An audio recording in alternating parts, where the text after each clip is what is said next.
What up, world? Established Rich coming right back at you. My next story I wanted to get into is this ASAPRocky circus that's going on national television. They got into an argument over ASAPRocky. Let me fill you in a little bit before I show you the clip. In the recent ASAP trial, tensions escalated during closing arguments when defense attorney Joe Tacopina and prosecutor John Lewin engaged in a heated exchange.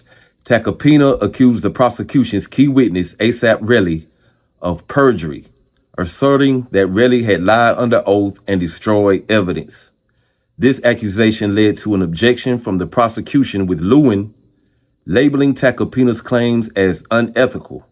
The confrontation intensified, culminating in both attorneys speaking over each other, creating a chaotic courtroom atmosphere.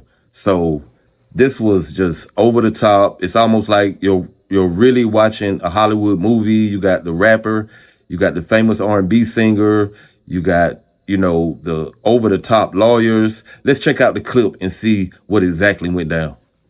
Aggressive towards Mr. Efron. They showed you that Rocky is pushing Efron backwards as he pushes him off camera out of view. Well, let's see if that plays out. I'm going to show you this for you. See for yourself. The first one reaching out is Efron. He's the first one to make physical contact with Rocky with his left hand. And you also heard that from Sean. He was there. Boom. And Rocky's right hand's not even up yet. He then puts it up.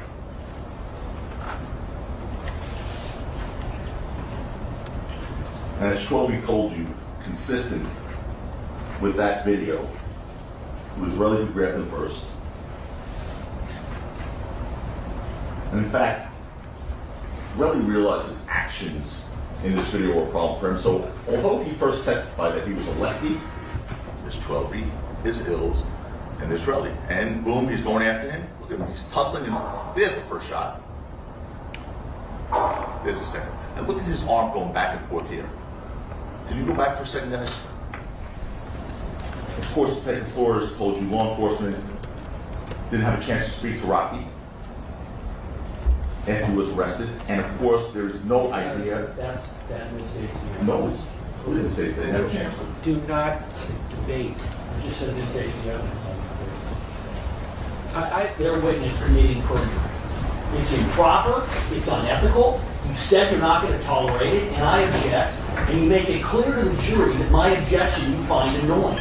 It's very clear that the tone that we get when we make an objection that should be sustained is, what are you doing? That's what was said. You specifically... Lower your voice and don't yell at me. I told you before. I'll listen to what you say. Speak in a normal tone of voice. Judge, we're doing the best we can to make perjury. Here's another one. Relly committed extortion. There is no legal... Do you think the jury's going to ask for what the legal description of extortion is? Your Honor. Forcing someone to pay money, that is, quote, extortion. No, Your Honor. Go on to something else. Your Honor, I want to make my record. I mean, you're going to do what you're going to do, but I have a right to make my record. No Say they don't care about it. It seems, Your Honor, it's improper argument. And the problem is... I don't agree with you. I think using the word, quote, extortion to describe the conduct is not improper. I think it's fair comment on the evidence.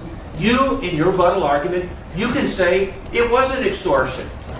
Your You Honor, can address it. It is immoral and it's not professional.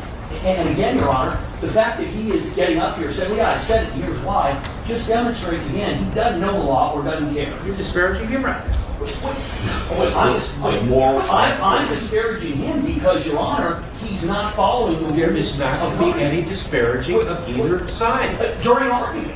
The jury's not here. I have every right, obligation, and duty to stand. Bring it to the jury's attention. I would point out, though, I told you at the beginning of arguments that if an objection is made, I'm going to do my best to call it as I see it. You have made 17 objections. I have overruled 12. I have sustained 5. I'm doing the best I can. I will continue to do the best I can, and that's all I just want to put on the record that his remarks about being unethical is not just about had it with him. This from a lawyer who, and I just say yesterday on it, this is from a lawyer who asked in front of a jury for a stipulation that a shooting range was not in California, when either he knew it was in California or had no idea that it was in California. Okay? So he literally asked for a stipulation in front of a jury that he knew was not true or didn't know if it was true. And that's unethical. That's unethical. And this is a guy who, the Ninth Circuit just said lied to a jury in the Branford case. Your Honor, so Your I Honor, want to Your hear Honor, about him. one more thing out of him, and we air everything that's happened in this case, which the court's aware of. Stop it. He might want to stop. I'm so threatened. You should be, Joe. Oh, yeah. Let's take a break. You should be. Don't tell the courts ever told me I was a liar. Hold on, hold on. Hey. Oh, yeah. Oh, I'm so scared of you. Now, as you can see, things got heated about the word extortion. And like the judge said, the behavior that really showed, this is the defense. Like, and his behavior is, I mean, walk like a duck, talk like a duck, must be extortion. I mean, it looks like it is extortion. So that's their defense, which would fuel his motivation for bringing evidence back to the scene, for him lying about being hit, for him lying about, I mean, so on and so forth. So that's a major part of the argument.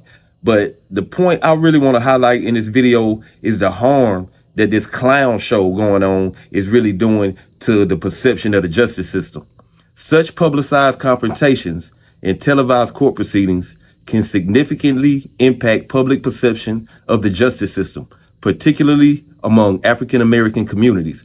While broadcasting trials aims to enhance transparency and educate the public about the legal process, it can also lead to unintended consequences. The entertainment-driven nature of television may prioritize sensationalism over factual reporting, potentially distorting the public's understanding of judicial proceedings, which is true because in some of these cases, people are getting away with doing things, speaking from the stand, I feel you, and they're getting away with saying certain things over and over and over. Whereas if this was not on television, things would be a lot more in order. Because we all know when cameras come out, people change. For African Americans who have historically faced systematic biases within the legal system, witnessing unprofessional behavior in court can reinforce existing mistrust. Studies have shown that African Americans consistently display a more negative view of the courts and less trust and confidence in the judicial system compared to other groups. And why would we not? You know, is factual information that we were mistreated by the judicial system for years. So who's to say that we are still not being mistreated? Which I myself know for a fact that we are still being mistreated. The portrayal of such trials in the media can influence public opinion, often overshadowing the legal facts with dramatized narratives. This can lead to a diminished respect for the judicial process, as the line between legal proceedings and entertainment becomes blurred. For communities already skeptical of the system's fairness, these portrayals can deepen cynicism and deter engagement with legal institutions. So, we all know black people are, especially black boys, are taught at a young age to be fearful of the police. Unless your father or your uncle or someone in your family was a police officer, your first interaction with a police officer was normally when they were telling you to put your hands behind your back or ordering you to do something. And if you are arrested and you didn't do something, and you go home with the faith that the justice system is going to work for you, you see things like this, it makes you think, okay, I don't have the money so-and-so has. I don't have the attorney so-and-so has. So you can't go in there thinking you're going to be treated the way these people are being treated. So in conclusion, while televised trials have the potential to demystify the legal process and promote transparency, the sensationalism and unprofessional conduct often highlighted can undermine public trust. For African Americans, and I'm a black American, this particularly can be detrimental as it reinforces long-standing concerns about systematic bias and inequity within the justice system. Ensuring the courtroom behavior remains professional and that media representations are balanced is crucial in fostering genuine public confidence in legal institutions. And I think they have no control over this courtroom. The judge is not in charge. Borders are not being set, boundaries are not being set, and people are going by those boundaries. He says one thing, they do the complete opposite. They have absolutely no respect for this judge. This judge has not really leveled some real consequences on either attorney, and that's why this clown show continues to go on. But that's just my opinion. What's yours? Like, comment, subscribe, establish rich. I'll be back with another one. You know how I do it. Peace.